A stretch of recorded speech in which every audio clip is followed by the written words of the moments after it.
É um prazer estar aqui com vocês. Vou compartilhar um pouco aqui do meu trabalho na IBM Research, com Watson, com inteligência artificial, e também expor aí tudo que eu venho fazendo no meu perfil profissional do Purricast. Então, estão os links aqui, vai ter muito link.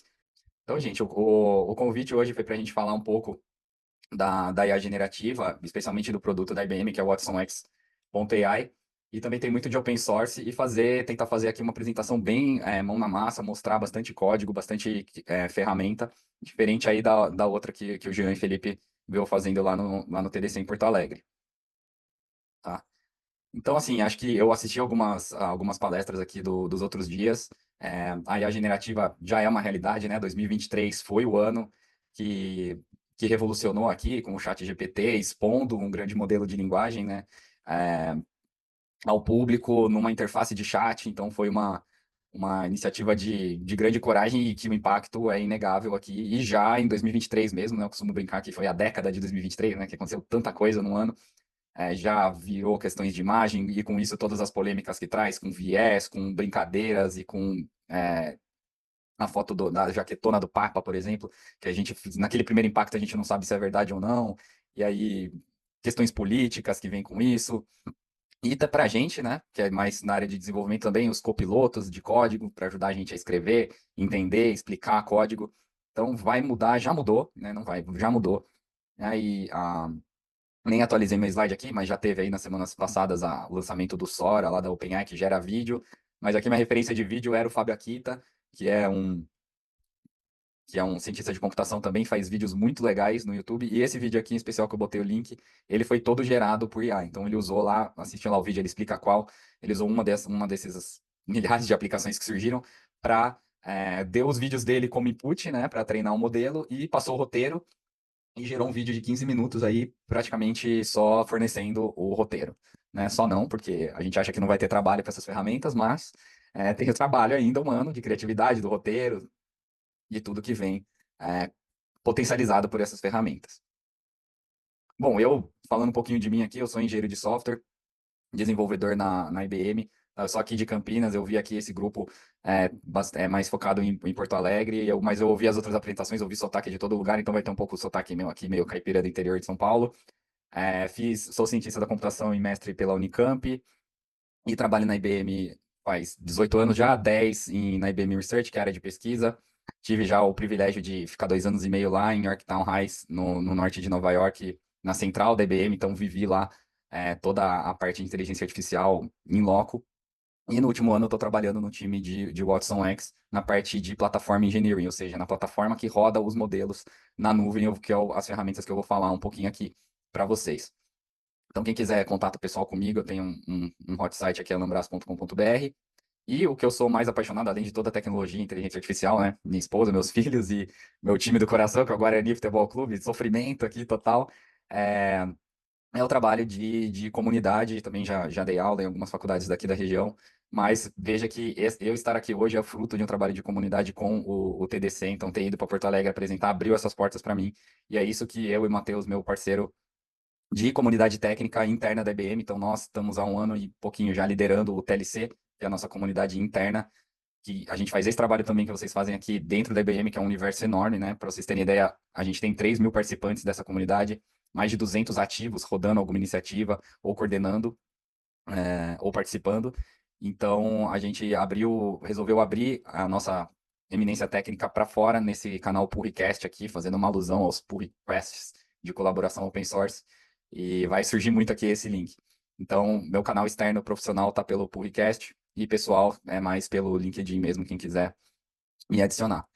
Então, de eventos, eu sou muito participativo agora, coordenando trilhas de IA generativa no TDC, e em Campinas aqui fui fundador e ainda continua existindo há mais de 10 anos o Caipira Ágil, que é um evento de agilidade bem local aqui, que roda, inclusive na própria Unicamp, a localidade dele.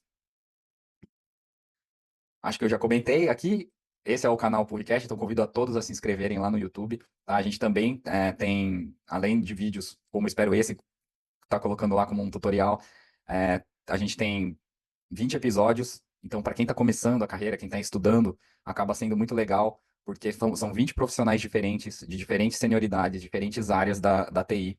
Tá? Então, desde designer, programador, CTO, SRE, gente de segurança. O Felipe, que era estagiário aqui na IBM e virou empreendedor, criou um aplicativo de relacionamento. é, N designers, então tem 20 perfis diferentes de senioridade e carreiras. Tem no Spotify também só o áudio, se quiser. Tem o videocast também aqui no YouTube. E para mais informações, se manter atualizado, a gente está no perfil do Instagram, que é lá a gente solta algumas outras coisinhas, reels, alguma coisa. Então, a minha ideia do Matheus é trazer essa parte de carreira técnica, de eminência técnica, de uma forma descontraída, assim, sem muito linguagem corporativa e tentar atingir aí todo mundo. E para quem está começando, eu acho que é um prato cheio. Vai ter bastante referência aqui para vocês do Purricast.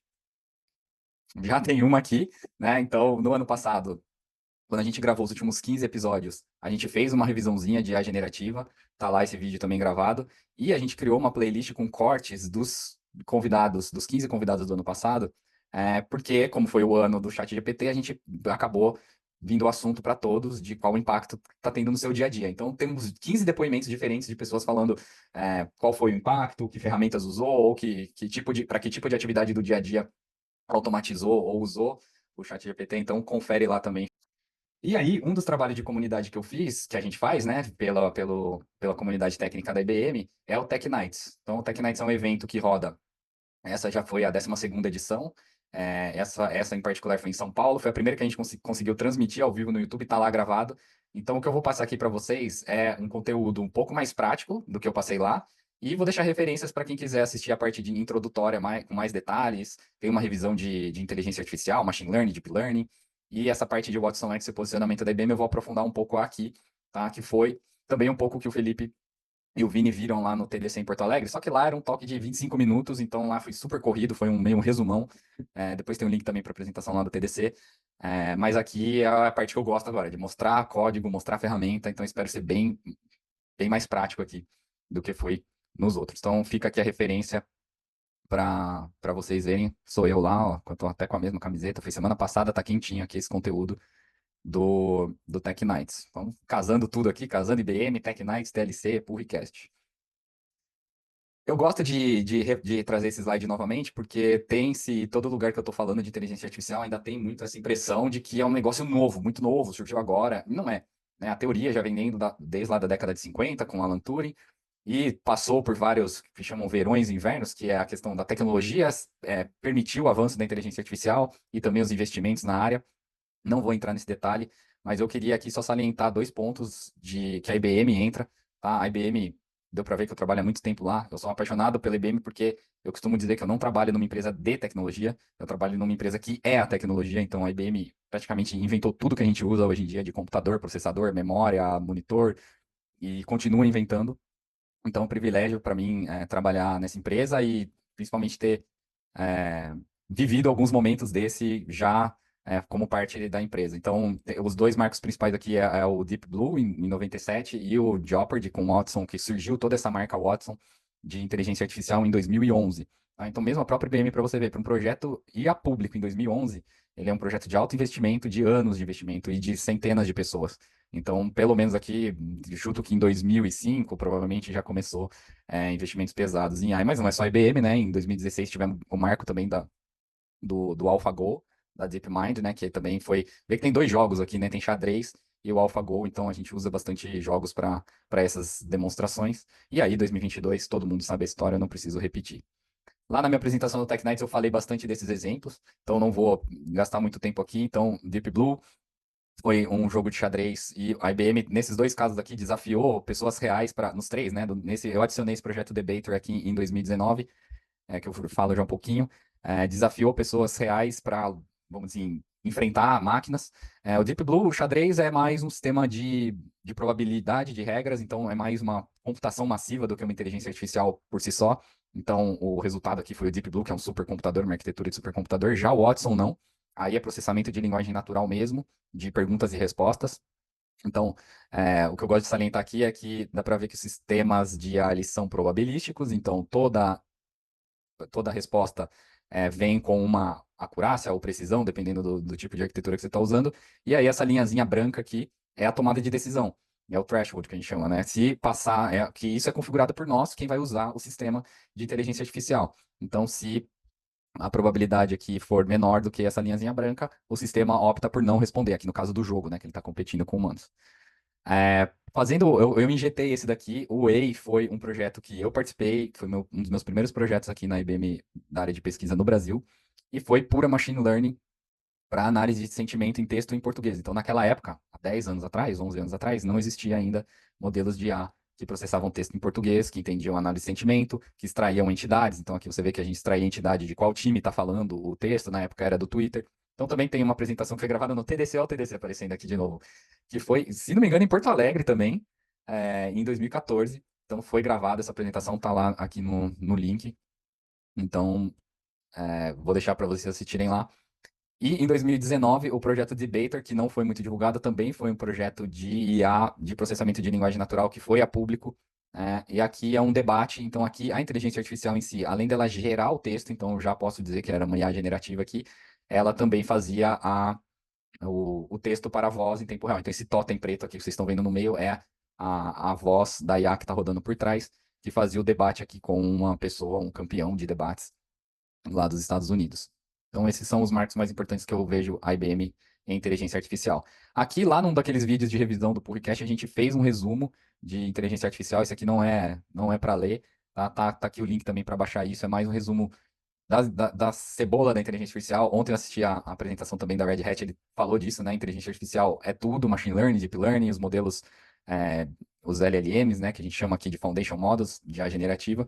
Então, esse daqui é só um resumão falando dos dados, da quantidade de dados, do tipo de aprendizado, das abordagens que tem, e da evolução, como isso foi evoluindo ao longo do tempo, né? Também. E então fica aí mais uma referência para vocês. Então, entrando agora no mundo de IA generativa, a gente pode fazer um paralelo bem rápido aqui de IA tradicional ou convencional, onde eu tinha um modelo específico para executar uma tarefa específica. Então, engenheiros de machine learning, de dados, cientistas de dados trabalhavam muito aqui para etiquetar e fazer os dados de treinamento para treinar um modelo para executar uma tarefa específica, como classificação de tweet para português e inglês, detecção de fraude em transações de cartão de crédito, classificação de imagens entre frutas ou animais, etc. Mas é um trabalho manual e individual aqui para cada tipo de abordagem. Com os LLMs, os modelos de base ou de fundamento que a gente chama aqui, a gente já tem um modelo gigantesco pré-treinado em domínios, em todos os domínios. Né? E aí a gente adiciona então a complexidade, não mais de fazer o projeto, mas de usar o modelo. E aí a gente chama do prompt engineering, que não é uma engenharia, mas da forma que a gente interage com os modelos através dos prompts. Então, a gente tem as abordagens que a gente chama aqui de zero shot learning, ou seja, eu simplesmente chamo o modelo, a gente vai ver isso aqui no Watson X, e ele me dá uma resposta. Na tarefa, e a gente não sabe a tarefa que ele foi treinada, então vai depender do volume e do tipo de informação que ele foi pré-treinado, o modelo base. E ele responde. Então, para alguns, a gente vai ver quais tarefas, já vou mostrar, a gente consegue já usar direto, sem nenhum tipo de afinamento ou de retreinamento do modelo. A segunda abordagem é o few shots prompting, ou seja, a gente dá uns exemplos para ele. A gente vai ver isso também daqui a pouco. Então, a gente fornece uns exemplos falando, olha, eu quero classificar esse texto em positivo ou negativo. Olha aqui, esse texto aqui é positivo, esse texto aqui é negativo. Dou uns 5 exemplos de cada e dou um 11º, falando, e esse daqui é positivo ou negativo? E aí, o modelo em si, ele já começa a criar contexto e correlações na hora de chamar, na execução, na inferência que a gente fala, e não no treinamento. E aí a gente consegue aumentar muito o poder dele. E aí já entra numa terceira categoria que é um pouquinho maior, que daí eu já misturo um pouco essa abordagem aqui convencional com a abordagem nova, que ao invés de treinar um modelo do zero para uma tarefa específica, eu faço o que a gente chama aqui de prompt tuning também, pode ser chamado, que eu dou um dataset pequeno relacionado à tarefa que eu quero executar, pequeno de 100 a 1000, a milhares, né, de dados, e eu faço a última camadinha ali. Não chega a ser um retreinamento, mas eu consigo reusar essa última camada para não ter que mandar um prompt muito gigantesco toda vez que eu chamo o modelo. E aí eu vou entrar agora na parte da IBM. Então, qual a estratégia da IBM com IA generativa veio na marca Watson X, né, o Watson X, tá? Que tem três componentes principais: o de dados, o de IA mesmo, que é o que eu vou mostrar aqui, e o de governança. Tá? O de dados, ele serve para você gerenciar todo o seu dataset, para você usar e fazer afinamento dos modelos. Usa uma abordagem que a gente chama de Lake House, que mistura a Data Warehouse com Data Lake. Tá? Então, você consegue criar e governar e fazer toda a gestão de grandes quantidades de dados aqui pelo Watson X Data. O Governance, você consegue monitorar e tirar métricas de segurança, auditoria em cima dos modelos que já estão rodando no treinamento. E esses três componentes, todos eles são baseados na arquitetura de Red Hat OpenShift, que também foi falado ontem pelo Sanderson, que isso possibilita a gente rodar em qualquer nuvem, em nuvem híbrida, né, que é a abordagem estratégica da IBM, e também on-premise, ou seja, uma empresa tem o data center dela lá e não quer rodar em nenhuma nuvem, tal, por questões de segurança, por questões de auditoria ou de legislação, também a plataforma toda pode ser instalada é, via OpenShift em qualquer infraestrutura. Então, aqui também tem um resuminho dos três componentes do Watson X, que a gente usa tanto para fazer treinamento, como para fazer o tuning, que é aquela parte do prompt que eu falei anteriormente, para fazer a governança e também para fazer o prompting, que é a inferência que a gente vai exercitar aqui. Então vamos lá, essa daqui é a carinha do nosso Prompt Lab, do Watson X AI. Deixa eu ver aqui se eu só vou passar para frente. Eu vou deixar aqui para vocês e eu vou mostrar aqui um tutorial de Prompt Engineering, tá? Então quem baixou o slide, pega lá. Tem um código aqui. Eu vou mostrar aqui agora como usar a ferramenta. Vamos chavear, eu estou só controlando o tempo. Você vai poder usar por 30 dias e 50 mil tokens. Eu vou explicar o que são esses tokens e por que eles são importantes, tá? Mas então tudo que eu vou falar aqui, você, pessoa física, pode explorar. Eu, né? Pessoa física pode explorar é, já, tá? Eu vou chavear aqui então. Eu só estou tentando diminuir essa coisa do zoom aqui, deixa eu ver se eu consigo. Vou mover para baixo, pronto. Ah, então, essa daqui é a página principal do produto. Tá? Tem aqui, cria uma avaliação para você entrar no Watson X aqui no tutorial. Tá? Dá para traduzir ele também aqui se você for no Translate aqui do browser. Tá?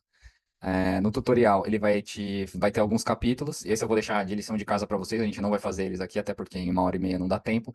Mas eu vou dar uma introduzida no que você precisa saber para executar ele e depois mostrar aqui. Então, vai mostrar como você cria uma conta na IBM Cloud, como você usa aquele código que eu passei para gerar um código de ativação para você não precisar pôr cartão de crédito nem nada, tá? E aí você já consegue usar a ferramenta por 30 dias, que é exatamente o que eu vou mostrar. Aí ele vai te passar por fundamentos da interface, por como você criar os prompts e quais tarefas a gente pode exemplificar aqui que tem exercícios para cada uma dessas tarefas. Eu não vou executar todos, depois a gente volta aqui. Vamos lá então pro watsonx.ai. Então, depois de você criar a sua conta e entrar, você vai entrar nessa interface, tá? Eu até criei uma conta separada aqui com o meu e-mail do podcast, justamente para testar os vouchers e tudo. E aqui não é só IA generativa, tá? O Watson X, ele vem uma evolução do Watson Studio, e lá a gente também podia fazer treinamento de modelos de machine learning tradicional, fazendo alto ML, onde você manda uma planilha e ele faz vários treinamentos e te fala qual abordagem, qual algoritmo seria melhor para aquele tipo de tarefa. Dá para você visualizar dados e fazer todo o tratamento de dados aqui. Então, não é só essa parte de Prompt Lab, você pode explorar todas elas aqui nos 30 dias, tá? Mas o que a gente vai mostrar aqui é a parte de IA generativa, que é o Prompt Lab. Então, você tem que criar um projeto, isso vai estar lá no tutorial. E aí, a interface do Prompt Lab é essa, que está lá. Ela já está diferente das telinhas lá do PowerPoint, porque já foi atualizada, então vou mostrar aqui algumas características dessa ferramenta. Bom, primeiro que a gente vê que a gente tem três formas de interagir com ela. Um é com o prompt estruturado, né? Então tem esse formulário aqui bem simplificado, onde eu tenho três componentes, eu tenho a instrução que eu vou dar para o modelo, os exemplos, que é aquela parte do fill shot, do prompt que eu estava falando, e o prompt por si só, tá? Qual é a entrada que você quer que o modelo gere ou avalie aqui para você. Tem a parte de texto livre e a parte de chat que eu vou acabar mostrando depois. Então, para mostrar um exemplo aqui de prompt, tá? Aqui nessa abinha aqui ele já vem com algumas tarefas. Então, as tarefas são essas, quando eu falar em tarefas. Então, pergunta e resposta, geração de código, extração de entidades, geração de e-mails ou notas, classificação e sumarização. Então, vou pegar esse exemplo aqui aleatório de classificação de sentimento. Então, quando eu coloco aqui, ele coloca classifique essa revisão como positiva ou negativa. E aí eu coloco o prompt aqui. Então, quando eu mando gerar, ele vai vir aqui, chamar o modelo e gerar positivo. Tá? Então, olha lá, o estúdio, tá, tá, tá, tá, tá, tá. Se eu vier no texto livre, deixa eu ver se eu consigo usar o mesmo. Esse aqui ele não vai traduzir. Mas seria equivalente que eu fazer assim no texto livre, tá? Se eu copiar e colar aqui, ó, texto, aí eu posso colocar simplesmente a frase aqui, vamos ver. Então, esse seria o formato texto livre, olha lá. Ele jogou na mesma caixinha de texto a saída positiva. Então, aqui eu estou fazendo um zero shot learning, então eu estou supondo que esse modelo me faz uma boa classificação de sentimento. O legal aqui dessa interface é que para cada exemplo que eu coloco, ele me joga em uma situação diferente. Aí esse daqui do cenário, de classificação de cenário, ele me jogou no freeform aqui. Então dá para eu ver aqui é a instrução. Você vê que no texto corrido não dá para saber o que é o quê. Aqui eu já posso dizer que são exemplos. Então ele está falando aqui classificação de cenário, né? Eu tenho um cenário aqui que eu quero classificar é, em determinadas categorias. Quais categorias? Então eu tenho que ensinar, ou tenho que dar exemplos do modelo, né? Model Management e crio uma descrição. Customer Care e manda uma descrição. Segurança de dados. E aí você dá mais uma outra instrução aqui. O texto a seguir é um resumo, tal, tal, tal. Então ele vai avaliar esse texto em qual categoria. Vamos chamar aqui. Esse texto, então, é Customer Care. Então isso também é uma tarefa de classificação. Uma tarefa muito comum também é de sumarização, né? Eu gosto dessa daqui, e essa você vê que ele já pôs no modelo estruturado. Por quê?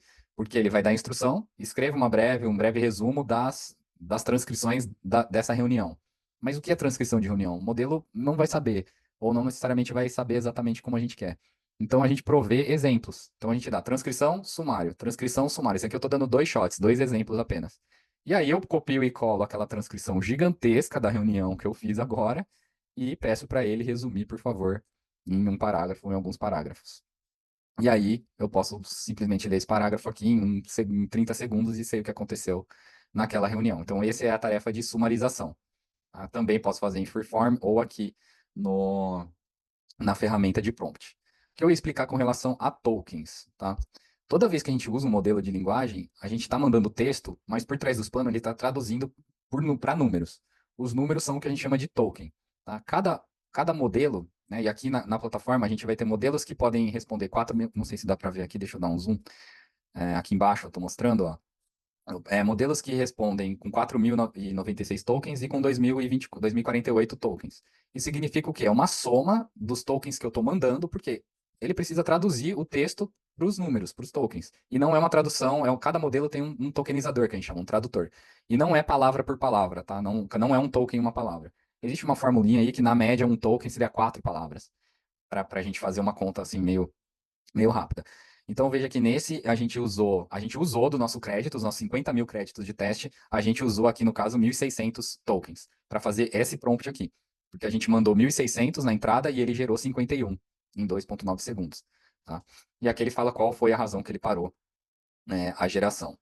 Então, por isso que é muito importante a gente fazer uma engenharia de prompt adequada, porque a gente gasta e todos os sistemas de nuvem de IA a gente paga por token, por milhares de token, na verdade, né? Existem aí tabelas comparando o preço, normalmente é centavos, milésimos de dólar por 1.000 tokens que os serviços cobram. Então é bom a gente sempre tá ligado nos tokens. Então, um diferencial aqui a gente já vê é a questão dos dois tipos de prompt, né? Texto livre ou estruturado. Deixa eu ver aqui uma outra questão. E aí a gente vai entrar numa outra questão aqui de multimodelos. Então, até os exemplos ajudam a gente, porque eu não sei se vocês separaram aqui nessa caixinha, ó, tá falando qual modelo que eu estou chamando aqui. Então, a plataforma da IBM já tem uma diferença que ela não é um único modelo. E aí entra questões das parcerias, né? Então, a IBM tem o modelo dela proprietário, que chama Granite aqui. Tem a versão chat e a versão instrução. Lá no exemplo, no exercício do tutorial, você vai ver as diferenças de chat e instrução. Eu posso mostrar aqui se der tempo. E também tem os modelos open source. A IBM tem uma parceria com a Hugging Face, que é um repositório open source de código, não sei se vocês conhecem, que é, vamos dizer assim, o GitHub dos modelos de IA, né? E aqui no Hugging Face tem, não sei quantos, mas quase 1 milhão, né? Quase meio milhão de modelos. Então, todos os modelos open source estão aqui, Llama, tal. Então, a IBM, via essa parceria com o Hugging Face, pode prover esses modelos na ferramenta. Então, todos esses StarCoder, Mixtral, Flan, que é do Google, é tudo provido pelo Hugging Face. Tá? Também tem a parceria com a Meta, que foi uma das primeiras parcerias que foi feita ainda no ano passado, com o Llama 1370B, e aí a gente entra em questões de tamanhos de modelos, né? Quanto maior o modelo de parâmetros aqui, mais dados ele foi treinado, mais probabilidade de alucinar ele tem. Então também existe um movimento de calibragem aqui de tamanho ideal de modelo quando aplicado em negócios. Tá? E o último adicionado aqui, um dos grandes promissores aí, é o Mixtral 8x7B, que usa uma outra arquitetura de Transformers, que é a Mix of Experts, que é a mistura de experts. Então, a gente pode pensar que ele tem 8 modelos de 70 bilhões e também tem um chaveador inteligente que, quando a gente chama ele consegue chavear internamente para o melhor modelo para responder aquela instrução ou para gerar aquele texto para a gente. E aí, Aqui via interface e via aqui os créditos, você consegue usar qualquer um desses modelos. Interessante, que não sei se vocês separaram, é que dependendo do exemplo que eu clico, ele muda o modelo. Ou seja, cada modelo, ele performa melhor determinadas tarefas, baseado na arquitetura e nos dados que ele foi. Então, por exemplo, esse de gerar e-mail marketing, ele mudou para esse Fluent 5 XXL11B. Se você ir para o de sentimento, era o Flan o L2. Se a gente for já para o de código, por exemplo, ele foi para o Mixtral. Se eu for para esse Code Translation, ele foi para o Mixtral também. Poderia ter ido para o StarCoder. Então, assim, os próprios exemplos aqui, ele já vai te dando dicas de como, e no tutorial lá tem isso também. Você usar o mesmo prompt, chamar o mesmo prompt para vários modelos e comparar. Também faz parte aí dessa análise, dessa praticamente nova ciência de dados aqui que a gente pode falar nessa era dos modelos. Então, vamos lá, recapitulando. A gente tem a ideia dos prompts, a ideia dos prompts estruturados e esses exemplos para a gente facilitar o nosso prompt engineering. A gente tem múltiplos modelos, né, que a gente pode selecionar aqui. E uma coisa interessante que lá no Hugging Face tem, e aqui tem também, por exemplo, vou pegar esse aqui da IBM, que é o que a gente chama de Model Card. O Model Card é a descrição do modelo em si. Então, ele explica detalhes do modelo, da arquitetura, de parâmetros, de quantos tokens foram usados para treinar, métricas aqui de benchmark que são usados para comparar um modelo com outro. Então, quando você ouve uma notícia falar, o modelo X performou melhor do que o ChatGPT 3.5, é porque existem testes padronizados que rodam em todos os modelos para a gente conseguir fazer comparações justas de qual performa melhor. E como o mundo do tipo de tarefas que os modelos podem fazer são variados, então tem várias métricas, então nunca vai ser dificilmente um modelo vai reinar em todos os tipos de tarefa e vai ser único. Então, por isso que essa pluralidade, essa mistura também de modelos proprietários com modelos open source gera um potencial. Lembra que a IBM é uma empresa que atende empresas, então é um business to business, né? Um B2B. Então, para isso, para as empresas, quanto mais variedade e confiabilidade dos modelos, melhor. E aqui também por que que a gente treinou o próprio modelo? Primeiro que treinar um modelo não é uma tarefa barata e cara, ó, dá para ver aqui que esse modelo foi usado 256 GPUs A100, né, que são uma GPU bem poderosa, tem interconectividade, e isso tudo tem um custo enorme de hardware, processamento e tempo também, né, e energia. Então, muito provavelmente só grandes mesmo empresas conseguem treinar modelos do zero, como foi esse granito aqui treinado. E por que a gente treinou um modelo do zero? Porque a gente preza muito pela confiabilidade dos dados que foram usados. Deixa eu só voltar aqui rapidinho na apresentação. Antes de falar dos dados, eu queria aqui só ilustrar, porque ali fica muito difícil ilustrar a questão dos tipos de tarefa, né? Então, esse daqui é um gráfico, não tem o Mixtral ainda aqui, que foi adicionado há uma semana, acho, ou duas, mas ele mostra aqui todos os modelos, o tamanho dos modelos, o tipo, não vamos entrar aqui, da arquitetura de Transformers, que é baseada em encoder-decoder, então tem uns que é encoder-only, decoder-only, e quais performam melhor, se ele é open source, é o proprietário, né, o Llama é da Meta, esse é da IBM, os outros são open source, apesar de serem do Google ou de outras empresas, da Mistral, por exemplo. E cada quais tipos de tarefas eles respondem, né? QA, geração, extração, sumarização e classificação. Outros são só QA e geração, especialistas em código. Alguns não têm, por exemplo, esse aqui, o Fluent 5, não tem extração. Então, é um trabalho aí comparar qual modelo melhor performa para a atividade que você quer fazer. Quando eu falei de dados, só para vocês terem uma ideia de tamanho, né? O Granito 13B versão 2 é feita toda uma curadoria para o treinamento dele, né? E para você ter, e lá no Model Card tem exatamente quais datasets foram usados. Então a gente fez aí uma extração, né? Baixou 27 terabytes de dados, e aí tem um pipeline. No Tech Nights de 2 semanas atrás, o Alisson também, que trabalha aqui na área de pesquisa, participou desse projeto do funil aqui de tratamento desses dados. Tem lá no YouTube só a palestra do Alisson também explicando como que eles tratam isso. Então, remover duplicado, remover discurso de ódio, linguagem inapropriada, tal. E aí a gente vai removendo, no final remover é, a parte de licença é muito sério. Então, quando a gente tem um modelo homologado dessa forma, você vê que a gente perdeu 2/3 dos dados foram perdidos por questões de critério. Então, de licença, se é código aqui, ver se a licença pode ser usada, ou livros, notícias, imagens, tudo tem que ser visto a licença. Então, é um trabalho enorme para chegar em apenas aqui 2,5 trilhões de tokens, que aqui é o que a gente usa mesmo de. Então, quando você chega no dataset final de treinamento, você converte ele para token, aí você tem o tamanho da sua massa de treinamento em token. Mas podemos dizer que de 27 a gente usou 7 tera e gerou 2 milhões e meio de tokens, que no fim treinou um modelo de 13 bilhões de parâmetros. Então percebe como quanto mais criterioso você é, a gente vai diminuindo o nosso espaço aí. Então, escolhemos o modelo. Aqui na interface também tem uma nova funcionalidade, que é a funcionalidade de chat, tá? É, que já está um pouco mais avançada, um pouco mais fácil de usar. A de chat, ela usa por padrão o Llama 2 70B, eu acho que a gente não consegue mudar aqui. E aí ela já é mais conversacional, não vou nem inventar aqui. Então você já consegue aí fazer a parte de chat também aqui embutido na interface do Watson X.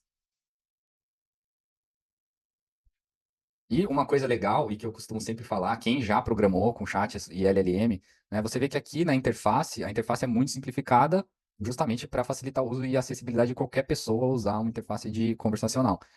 Mas, o que eu achei muito legal aqui, e é um dos pilares de transparência, né, da IBM, por exemplo, transparência em qual modelo eu estou chamando, e alguns outros parâmetros que eu vou mostrar aqui logo, é que existe, toda a interface de chat, existe um prompt por trás, né? E aqui, nessa interface da IBM, a gente tem acesso ao prompt.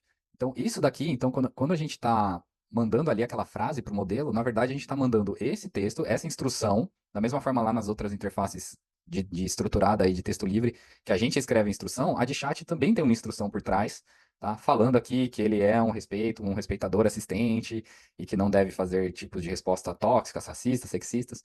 Então, assim, é muito importante a gente entender, a gente como desenvolvedor, engenheiro de software, como funcionam essas arquiteturas por trás e a complexidade delas, que não é simplesmente chamar, mandar um texto puro, né? Não está sendo mandado esse texto aqui puro, na verdade esse, né? Não está sendo mandado esse texto puro para o modelo, aqui no caso o Llama 2 70B. Está sendo mandado todo esse prompt, mais aquela frasezinha aqui embaixo, anexada, e aí o modelo tem contexto, tem instrução, tem aqui falando até conversão aqui de tag, se for tag HTML para ele converter para Markdown, por exemplo. Então tem formatação, tem instrução, tem aqui a questão de salvaguardas aqui para a gente limitar o risco, né, das coisas geradas na linguagem e do conteúdo gerado pelos modelos. Então, legal, passei aqui pelos três. Uma última coisa aqui que eu queria mostrar última não, tem mais duas. É que aqui nessa barrinha do lado a gente pode trabalhar no nosso prompt com variáveis, então a gente pode rodar o mesmo prompt, eu falar, eu não quero hello world aqui, eu quero outra palavra, então eu posso adicionar uma variável aqui e fazer chamadas múltiplas. Aqui eu não testei, tá? Mas a gente pode fazer múltiplas chamadas. Se eu colocar aqui um novo teste e colocar uma outra questão aqui, ele chama duas vezes o modelo, então eu gasto duas vezes o token, mas ele injeta a instrução, os exemplos e essa, e chama. A instrução, os exemplos e essa, e chama. Tá? Então eu posso fazer múltiplos testes. Nessa abinha aqui, eu posso. Foi falado aí nas outras apresentações também a questão de linguagens, de tudo, né? Eu posso, obviamente, chamar a API da Pura aqui, tá? Então eu não preciso usar a interface. A partir do momento que eu tenho acesso aqui, eu posso gerar um token. Aqui na própria interface, eu posso gerar um token e colocar essa chamada Pura HTTP no meu código. Então, integração em fluxo de negócios. A gente não vai integrar por uma interface web como essa, vai integrar por código, né? E estava rolando lá a discussão de Java, Python, de linguagem. Bom, esse daqui tem SDK para Node e para Python. Então a gente pode aí integrar nos nossos códigos facilmente também, chamando aí, passando prompt, passando o parâmetro, escolhendo, mudando o modelo. Então, assim, se eu fosse hoje comparar, fazer um estudo comparativo entre cinco modelos, eu faria via código, eu não faria via interface. Né? Para explorar aqui, para escolher quais cinco, talvez eu viria aqui e fosse chamando por modelo. Tá? Deixa eu voltar um exemplo aqui. E a outra parte do pós-código, API e linguagens Python e Node, e também uma outra questão de transparência são alguns parâmetros. E aí já entra um conhecimento um pouquinho mais baixo nível em relação a Machine Learning e a IA. Tá? Então tem duas formas aqui de decodificar, tem a gulosa, grid e a sampling. A gente pode, isso lá no tutorialzinho lá ele explica todos esses parâmetros, tá? Não vou entrar em detalhes aqui, mas eu posso falar que se eu quero qual que é o mínimo e o máximo de tokens que eu quero que ele me responda. Isso é importantíssimo para eu economizar tokens.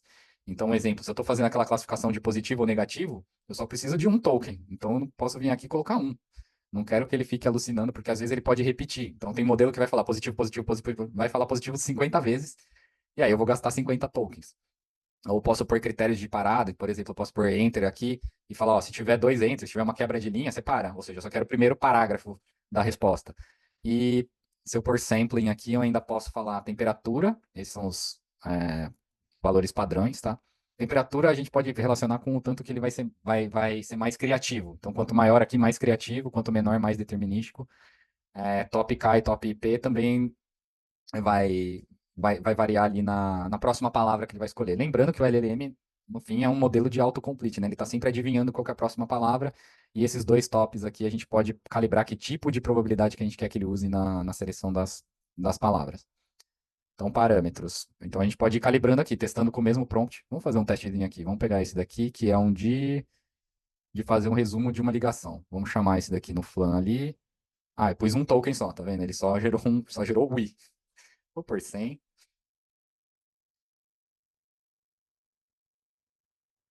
Beleza, gerou um texto aqui. Agora eu vou deixar ele mais criativo aqui. Vamos testar. Não fiz esse teste antes, hein? Deixa eu copiar esse texto aqui se a gente precisar depois. É, foi bem menor, né? Você vê que ele já foi, fez uma resposta menor. Então, só ver, o exemplo que eu quis dar aqui é assim, só mudando um parâmetro já muda totalmente a resposta, tá? Então, esse é um aspecto. O mais um é a questão desses guardrails aqui. Esse daqui, ele impede, ele passa fio, passa, também são modelos de machine learning, né? Ele passa detectores de linguagem de ódio, racista, abuso, profano, na entrada e na saída do modelo. Então, isso dá uma limitada, uma segurança aí do ponto de vista de negócio também, que eu não quero informação racista, nem nada aqui, nem na entrada do modelo e muito menos na saída, né? Então, esses guardrails aqui a gente pode ligar ou desligar. Lembrando que isso aqui é uma interface para a gente testar os modelos, não é uma interface para pôr nada em produção nesse caso. Se a gente vai usar ou não os guardrails. E por fim, aqui, um que eu acho muito interessante, eu posso salvar os meus prompts, salvar o template, salvar o prompt, ou, se eu já estou trabalhando no nível mais avançado com ciência de dados, eu posso salvar um notebook, que eu vou pôr aqui teste, e eu quero ver esse notebook depois. Então, supor que eu fiz lá o meu trabalho aqui de classificação de tweets aqui, de escolhi o modelo, escolhi os parâmetros ali, testei, é aquele modelo que eu quero usar, agora eu quero executar esse código ou fazer uma demo ou integrar em algum lugar. Então, ele já cria um Jupyter Notebook aqui inteirinho, com documentação, com com o código aqui da API, direto em Python, né? Com o modelo que eu escolhi lá na interface, com os parâmetros que eu escolhi lá na interface. Aqui eu vou ter que colocar algumas credenciais. Lá no tutorial tem como aprende. O próprio prompt que eu estava lá, que eu cliquei no exemplo, mas o próprio texto do prompt já vem aqui. Então, se eu colocar as minhas credenciais aqui, eu já posso rodar esse código aqui e ele vai me gerar a resposta aqui dentro do Jupyter Notebook no código. Ou eu posso, eventualmente, fiz esse trabalho aqui, agora eu quero distribuir para o meu time, para eles trabalharem em outros exemplos aqui, em exemplos reais, afinarem esses parâmetros. Então, fica muito mais fácil dentro da própria plataforma do Watson X. Se eu vier aqui depois no meu projeto Sandbox, ó, aqui eu entro nos projetos, né? Na verdade, aqui eu entro na primeira página. Lá no tutorial ele vai falar, tudo funciona dentro de um projeto. Então, o segundo passo é criar um projeto. E o terceiro, e se eu entrar aqui nos assets, eu consigo ver aqui, eu já tinha salvado um aqui. O notebook fica aqui salvo. E eu posso, inclusive, executar ele aqui diretamente. Se eu editar ele aqui, ó, vamos ver se vai funcionar. Demo real, aquela ali vai subir uma instância com uma GPU, com uma CPU, com 4 GB de RAM aqui. Eu tenho também umas capacidades aqui por hora para eu consumir. Então, também consigo rodar um notebook. Mas caso de uso, cara, e foi falado em várias palestras que eu vi aí ao longo dos 2 dias, é esse padrão RAG, né? Que é o Retrieval Augmented Generation. Eu não vou entrar aqui e rodar ele, mas tem um código lá no meu GitHub que eu fiz, porque eu também fiquei nessa necessidade, Vini, que eu acho que os alunos devem estar, beleza, eu sei os modelos, eu sei como usar, mas aí, meu cliente quer fazer algo específico, ou eu Exato. tenho uma documentação da minha empresa que eu não posso jogar lá por questão de segurança nos modelos na nuvem. Então, é, esse padrão, e esse screenshot aqui é uma interface bem simples que eu fiz, que está lá, inclusive, o código é aberto, está lá. Usa todo o código do Watson X por trás, então você tem que ter a instância lá, tem que ter a chave da API lá do Watson X. E aqui eu fiz na época com o Llama 2, mas eu já estou mudando essa demo. Quem quiser fazer um fork lá, submeter um pull request também, é mais do que bem-vindo. Mas qual que é o caso de uso aqui? Deixa eu explicar rapidão aqui, porque eu não sei se todo mundo viu tudo, né? O que que é essa aumentação, não sei se é essa palavra, essa, não sei, essa potencialização dos modelos, dos grandes modelos de linguagem. O LLM está aqui, tá? Então, vamos pensar num fluxo regular, eu tenho, que é o que eu fiz ali, a brincadeira que eu fiz ali, os testes, eu tenho uma pergunta e chamo o LLM e ele me dá uma resposta, certo? Por mais que eu tenha um prompt aqui mais elaborado, né? Mas ele me dá uma resposta. O modelo RAG, a arquitetura RAG, na verdade, eu tenho o quê? Eu tenho os meus dados, os dados da minha empresa, os dados do meu cliente.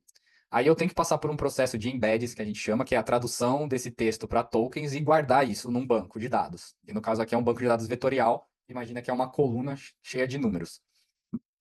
Aí, quando eu vou chamar quando eu for fazer a minha pergunta, ao invés de eu ir direto para o modelo, o que eu faço? Eu converto essa pergunta para o mesmo embeddings, porque ele tem que estar traduzido para a mesma tradução numérica, faço uma busca dessa pergunta lá na minha base, pego os top itens mais relevantes com relação àquele assunto e construo um prompt com aquele contexto. Então, o que eu estou fazendo aqui com o modelo? Eu estou dando um contexto para ele com base na minha pergunta lá. Só que esse contexto não fui eu que copiei e colei. Né? Lá no exercício dos tutoriais vai ter um desse. Você vai copiar e colar um texto, e ali é o seu contexto. Então, esse é o caso de uso que eu digo menos arriscado dos LLMs, porque você já, por exemplo, sumarizar uma reunião, ou sumarizar um livro, ou um artigo, você está dando todo o contexto, não tem muita margem para ele inventar ali. Então você acaba potencializando muito os usos do LLM, adicionando uma arquitetura relativamente simples aqui, fazendo um prompt mais dinâmico e mais inteligente, e aí a sua resposta melhora muito. Eu não, por causa do tempo aqui, Vini, eu não vou rodar, mas essa imagenzinha aqui que apareceu, ele mostra essa demo que eu fiz. O que que eu fiz?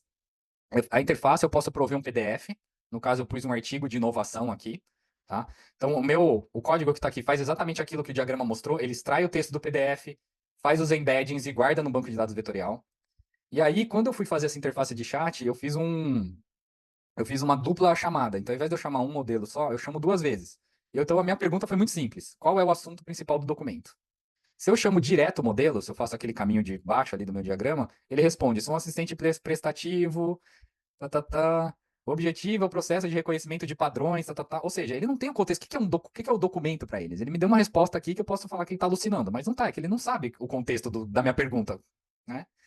Agora, quando eu falo qual o principal assunto do documento, ele vai, quando eu faço esse segundo aqui, ele vai na minha base vetorial, provavelmente vai saltar o assunto principal, né? Vai buscar alguns textos lá, vai injetar alguns parágrafos do documento no meu prompt e vai chamar de novo, né? Ou nesse caso aqui, talvez pela lógica, ele vai injetar o texto do documento inteiro. Lembra que aqui por trás também tem a questão dos tokens, né? Então essa chamada aqui gastou pouquíssimos tokens, que só foi esses tokens dessa pergunta aqui. Já essa daqui gastou bastante token por trás, mas ele me deu uma resposta muito mais, ou 100% precisa, né? Falando que o assunto principal é a discussão da importância da inovação, só pelo título aqui do PDF você já vê que é sobre inovação, né? Não precisa nem abrir o PDF. Inovação, bom funcionamento, tal, tal. Dá uma enrolada ali, ok, mas me responde que é sobre inovação o assunto do documento. Então, esse código está aberto, tá? Só porque eu quero mostrar código, porque eu acho que a nossa apresentação tem que ser com código. Esse daqui está o código lá, então importa, eu uso o LangChain, que foi falado em outras apresentações, para encadear. Mas o que eu queria mostrar aqui, na verdade, é que aqui está toda a parte de ler o PDF, fazer indexação, mas é o prompt. E duas coisas interessantes aqui. Uma é que o prompt, ele não é aquele texto, de novo, né? Na verdade, aquele texto que eu coloco é esse daqui, tá no user input, é onde eu injeto aquela frase que eu coloquei no chat, tá aqui. Então tem tudo aquilo que eu mostrei no Watson X, é a mesma abordagem aqui. E o que está interessante aqui desse demo é que o Llama 2, que é o modelo que eu estou usando aqui, ele não foi treinado em português, né? Não tem nenhuma documentação dele falando que ele fala português.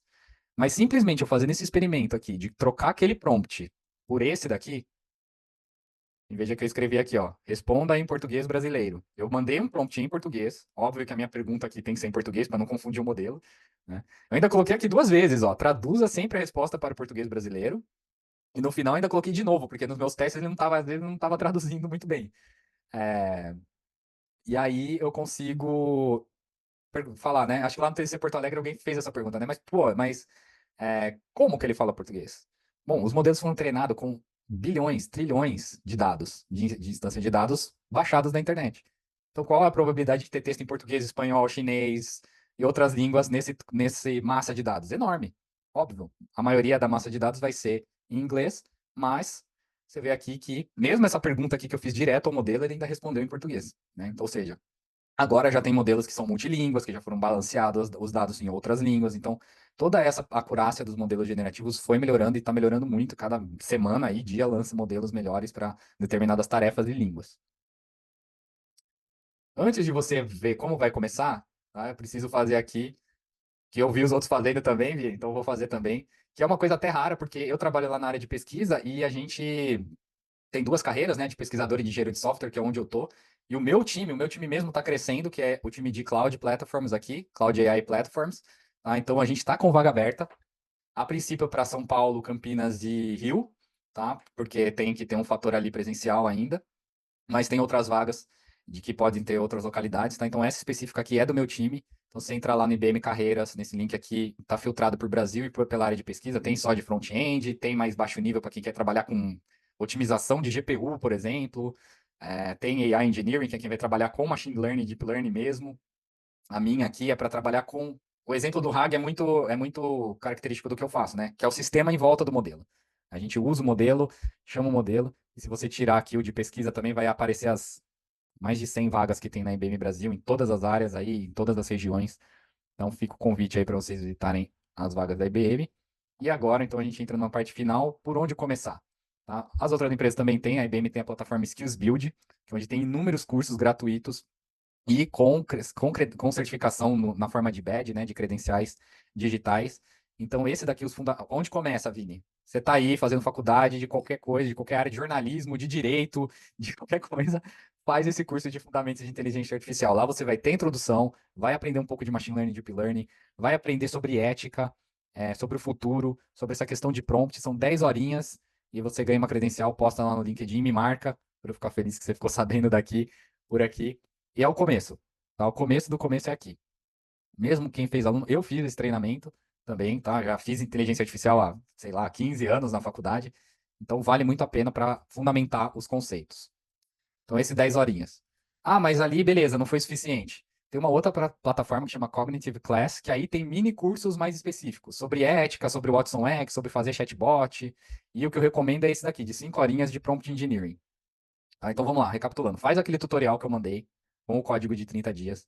Depois faz esse curso de 10 horas aqui, tá? Para solidificar os seus fundamentos básicos. Aí depois explora Prompt Engineering aqui mais avançado, 5 horinhas. E aí tem um outro aqui, que aí sim é mais parrudo, mais profundo, que é um curso que a IBM dá gratuitamente via Coursera, só que aí já é 40, 50 horas, mas também é gratuito, que é esse Fundamentos de Generative AI aqui, tá aqui embaixo, Generative AI for Everyone. Então são essas 4 referências que eu dou para quem está começando, tá? São totalmente focados em IA generativa. Você vai ter uma base ali de machine learning, mas ninguém vai virar um especialista em machine learning, deep learning, rede neural, não, tá? Então é o começo para aí você depois ir escolhendo o seu campo para se aprofundar. E um quarto curso, que é o que eu tenho usado no meu dia a dia, eu fiz esse curso no meu trabalho para começar a integrar os modelos do Hugging Face. É esse curso gratuito que tem no próprio Hugging Face /course aqui, que aí você vai entender de arquitetura de transformers, de fine tuning, de como rodar esses modelos. É totalmente aberto aqui, bem iterativo e prático também. Então deixo aqui o curso do Hugging Face também como uma outra referência.